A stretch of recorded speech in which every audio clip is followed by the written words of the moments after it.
Ես իմ ձայնով աղաղակում եմ Տիրոջը, իմ ձայնով աղաղակում եմ Տիրոջը։ Իմ հառաչանքը թափում եմ նրա առջև, իմ նեղությունը պատմում եմ նրա առջև։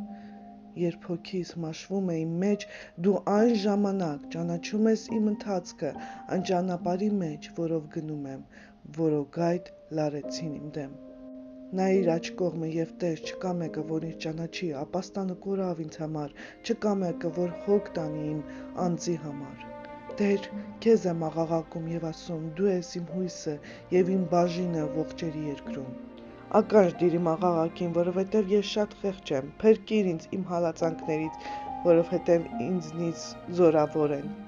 Իմ անձը հանիր բանտից, որ քո անվանը գոհություն մատուցեմ։ Արդարները կշրջապատեն ինձ, երբ ինձ բարություն անես։ Սաղմոս 142